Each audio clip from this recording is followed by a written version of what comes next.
E para që unë përmenda pak më herët është ngritja e Këshillave Vendorinore, që është shumë e rëndësishme për pjesën e përfshirjes të rinjve vendimarrje. Tashmë kemi diku te 480 rinj që janë pjesë e këtyre këshillave në gjithë vendin, dhe ata janë entiteti konsultues me kryetarin e bashkisë. Pra ata konsultojnë buxhetin e qytetit, konsultojnë politikat rinore dhe konsultojnë çdo gjë që ata mendojnë që është e rëndësishme për të rinjt.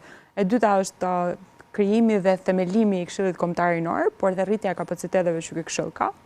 Pjesa tjetër që do theksoja është rritja e buxhetit dhe mbështetja e mëtejshme e projekteve dhe programeve për të rinjt me anë të Agjencisë Kombëtare të Rinisë. Po këtu do ndalem vetëm për një detaj të vogël, që ndoshta kush ka aplikuar te Agjencia Kombëtare e Rinisë e di, është procesi i grantdhënies.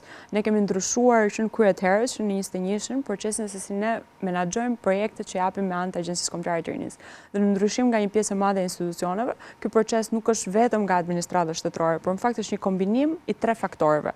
Është administrata shtetërore, është shoqëria civile, por janë dhe donatorët në raste kur ne kemi donatorë. Pra duke bërë këtë trinomin, ne arrim që të kemi një proces më objektiv, më transparent. Dhe mbi të gjitha dhe mënyra e aplikimit tek Agjencia Kombëtare e Rinisë është e përshtatur krejtësisht me metodologjinë LOA të Bashkimit Evropian. Pra do të thotë që një organizatë që ka arritur të bëjë një aplikim të suksesshëm tek Agjencia Kombëtare e Rinisë është gati që të bëjë një aplikim të suksesshëm për Bashkimin Evropian.